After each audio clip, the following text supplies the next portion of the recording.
The first documents surfaced by accident, not through excavation, but through routine cataloguing.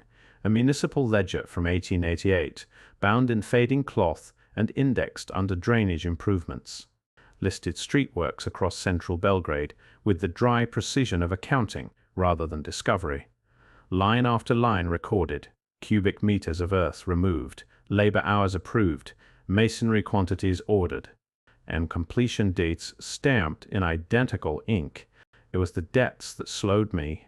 Trenches descending far beyond what ordinary sewer channels required, costs inflated without explanation, marginal notes added weeks later, compressed into the edges of the page, referencing reinforced arches, temporary timbering, and expedited refilling schedules, not the language of pipes and runoff, the language of something structural.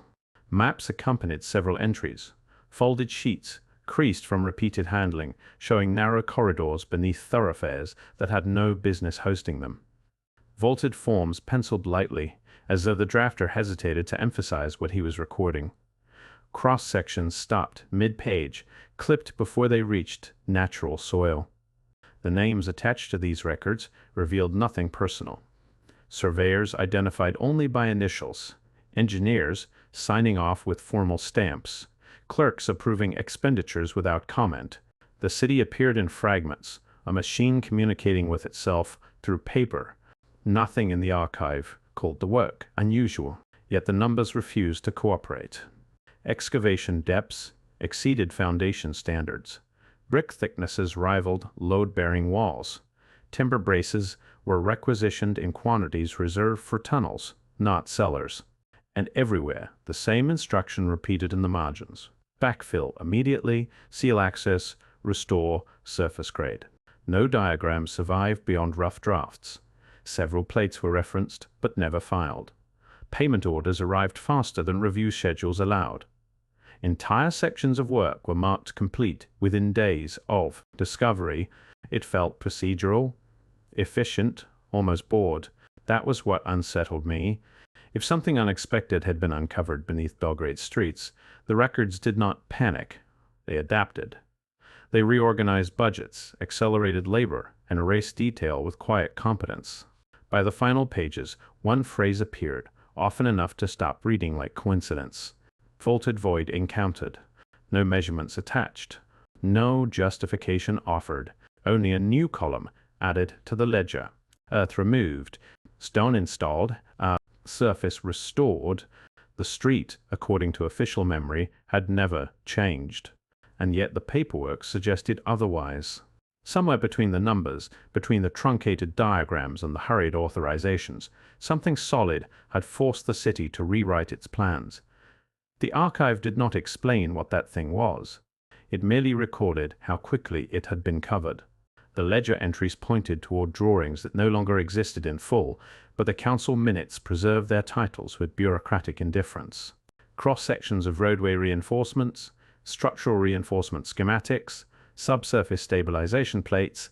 I followed those references into a separate collection, where oversized folders were stacked by district and year, each stamped with dates clustered around the same months in 1888. The diagrams that remained were precise in a way that made them difficult to dismiss.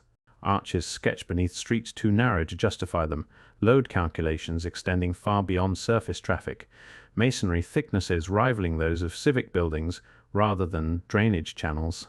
Elevation profiles showed stairs descending into spaces labeled only as maintenance corridors, though their ceiling heights exceeded anything required for inspection access.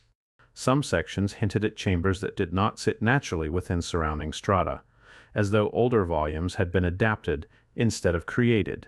Annotations crowded the margins, survey numbers revised, brick counts recalculated, foundation depth circled, then rewritten. Foreman initialed changes without explanation. Archivists later stamped approvals across corners that cut through measurements. The omissions arrived later. Summaries prepared months afterward described routine utility improvements. No arches, no vaulted ceilings, no oversized masonry cores. Entire structural features disappeared between draft and final report. Several plates were referenced repeatedly yet filed nowhere. Scale bars shifted between copies of the same drawing. Funding tables redirected masonry orders into resurfacing budgets. The pattern was subtle but consistent.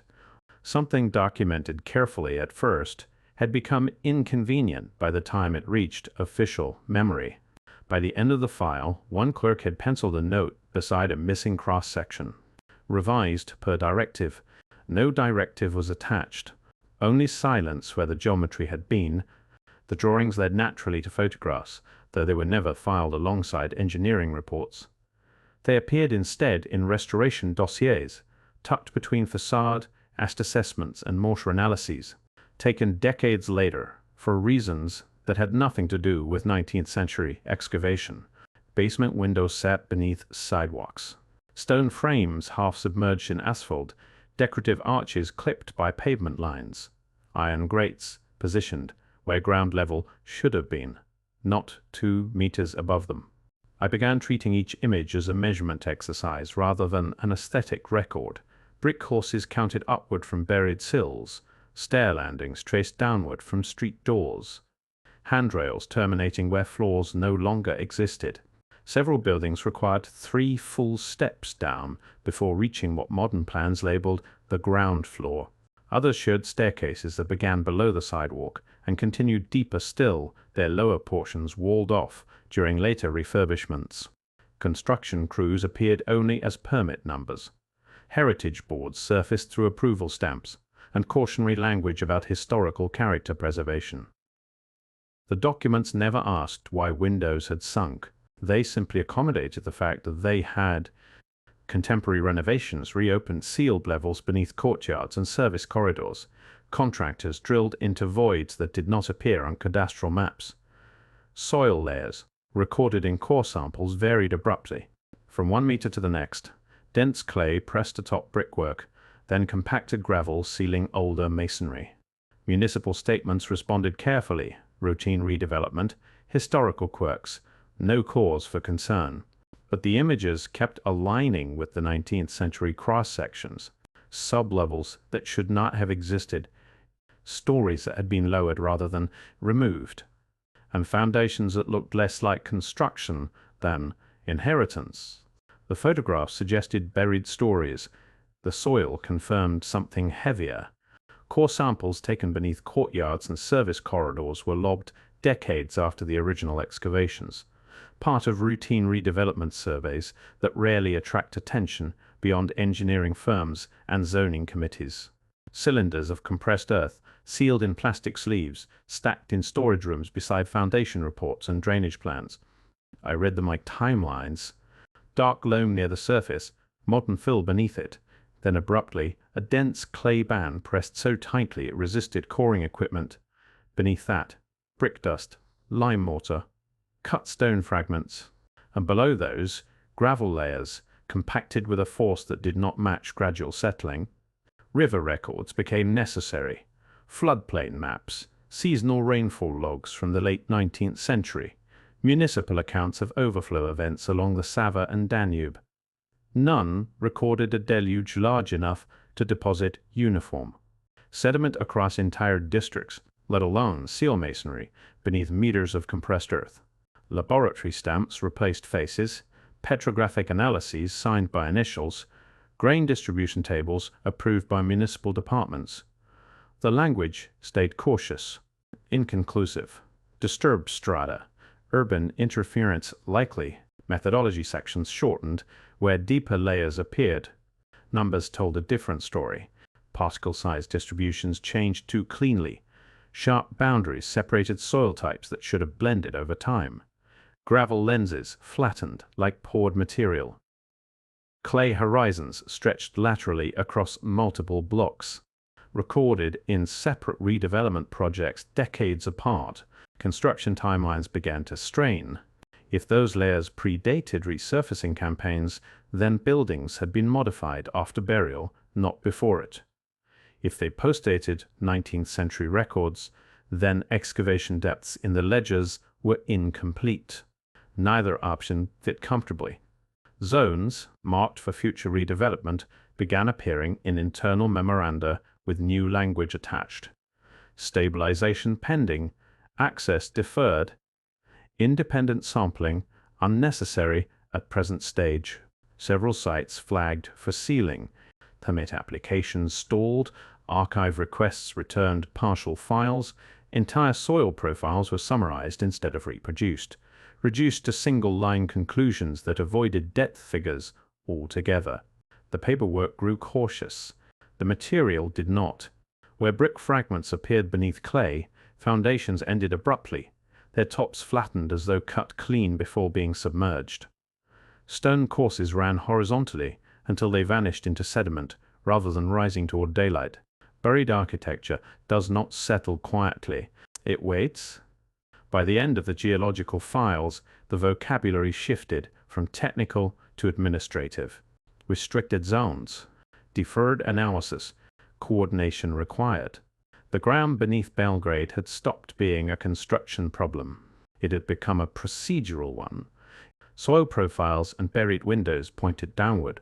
Access records pointed nowhere at all.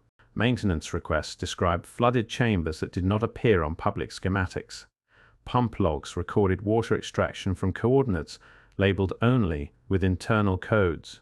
Ventilation diagrams traced airflow through volumes larger than utility crawl spaces, yet terminated at walls drawn solid on architectural plans. I began assembling these fragments into floor maps that did not officially exist. Corridors extended beneath courtyards before vanishing into blank zones. Service tunnels curved beneath buildings whose basements were supposedly shallow. Staircases descended from street level, then stopped in rectangles marked closed or inaccessible without explanation. Caretakers surfaced through initials beside valve checks. Plumbers logged pressure drops at depths no plan acknowledged. Inspectors noted sealed access points with dates and no follow-up. Fire marshals requested clearance routes. The requests went unanswered. Denial letters replaced engineering replies. Liability disclaimers appeared where load calculations should have been. Several departments returned the same phrase across different years and districts. Access restricted, pending review. No review documents were attached. Inspection appointments were cancelled days before scheduled entry. Project numbers vanished from registers. Emergency interventions became routine maintenance overnight, stripped of coordinates and depth figures. One ventilation diagram included a stair count that exceeded the building's height above ground. A later revision removed the staircase entirely. Correspondence narrowed in tone. Technical language gave way to legal caution. Phrases about heritage preservation and public safety clustered around the same properties that had generated flooding. Reports and structural concerns. Private consultations were referenced without minutes. Approvals that should have followed were never filed. Some were struck through, others were not recorded at all.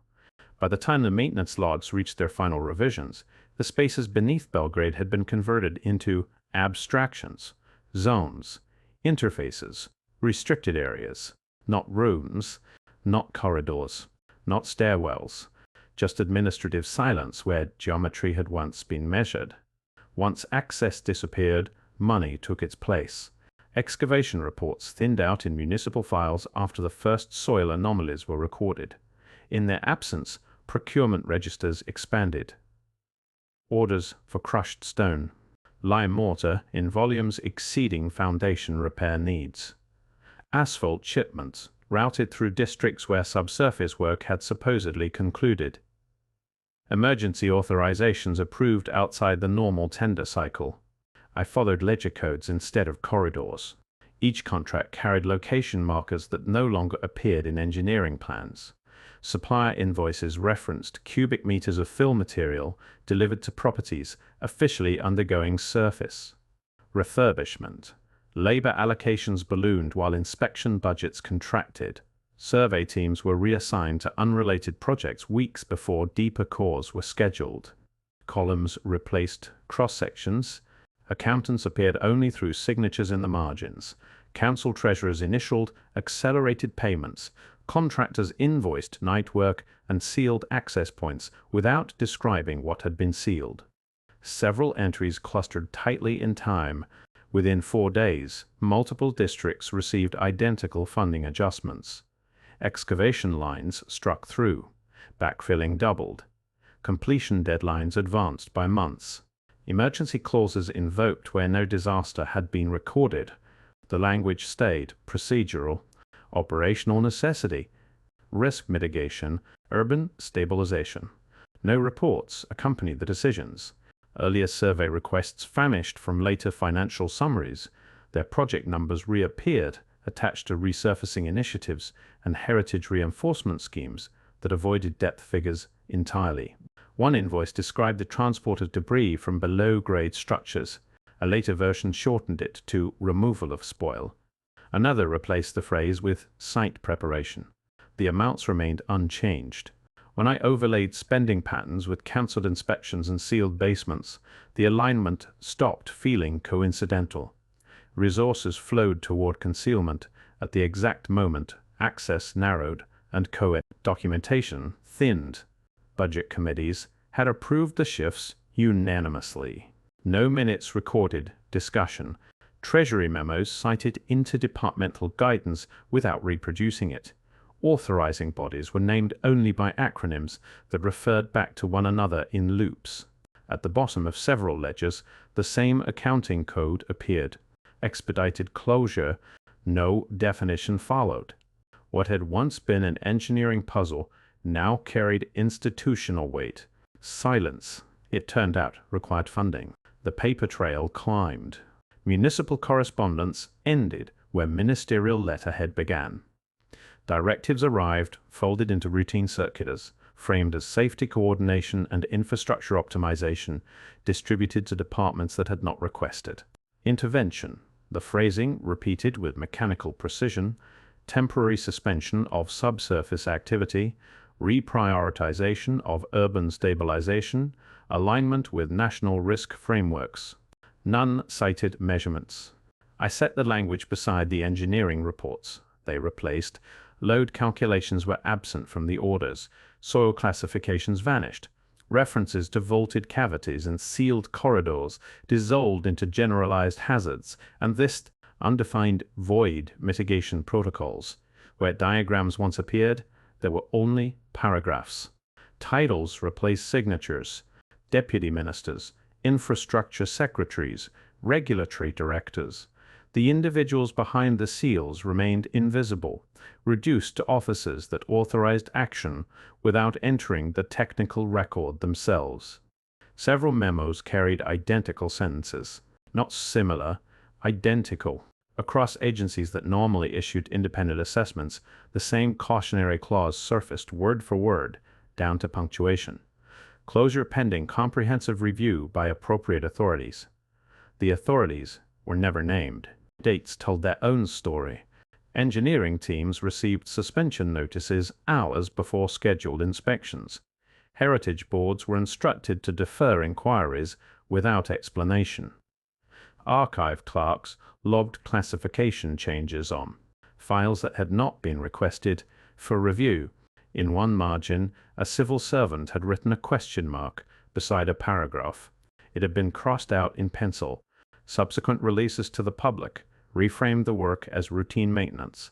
No mention of depth, no reference to sealed staircases, no acknowledgement of the funding surge that accompanied sudden termination orders. The investigation had stopped being local. It had become procedural, and procedures, I was beginning to understand, traveled faster than soil. The public record did not match the private one. Municipal works had been mentioned in newspapers, but only briefly. Notices appeared in narrow columns near shipping schedules and commodity prices. Street resurfacing on King Milan Avenue. Drainage improvements near the river quarter. Temporary disruptions to tram routes. No mention of depth. I began to collect the clippings in chronological order. Short pieces clustered around the same weeks excavation teams were ordered to halt. Articles describing reopened streets appeared days after budgets had doubled for backfill. When corridors were sealed, the press recorded only accelerated modernization. Headlines stayed neutral. Maintenance, upgrades, stabilization, The tone never shifted, even when projects expanded in scale. No follow-up stories, no investigative features, no interviews with engineers who had filed contradictory reports inside municipal archives. Editors and printers existed only as mastheads. By the time names surfaced, they belonged to publishers long retired. Their personal correspondence archived elsewhere, inaccessible without special permission.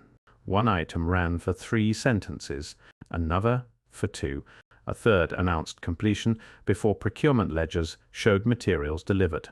When I compared dates, patterns emerged, technical suspensions aligned with silence, emergency authorizations coincided with positive framing. Retrospective histories published decades later adopted the same. Vocabulary, describing raised street levels as organic urban evolution, omitting earlier strata entirely. Footnotes cited planning commissions. Those commissions had cited ministerial guidance. The guidance had replaced engineering diagrams. The loop closed neatly. What remained open were the measurements, the soil profiles, the vaulted spaces recorded and then omitted, the sealed stairwells that never reached print. Silence, once scattered, now stretched across decades. It had become structural, and it was being maintained. By the time every dataset was laid across the same timeline, coincidence no longer fit cleanly. Geological cores aligned with procurement spikes. Suspension orders appeared within hours of sediment anomalies. Newspaper silences followed. Sealed access points with predictable delay. Ministerial language replaced engineering. Vocabulary just as heritage boards were instructed to pause inquiries. Each category alone could be explained. Together, they formed a contour that felt engineered rather than accidental. I resisted naming it. Instead, I traced intersections. A trench logged in April reappeared as a resurfacing contract in May. A stairwell diagram archived in June vanished from planning briefs in July. Core samples flagged for secondary analysis were sealed under emergency clauses before laboratories issued full reports. The same accounting codes surfaced in districts kilometers apart.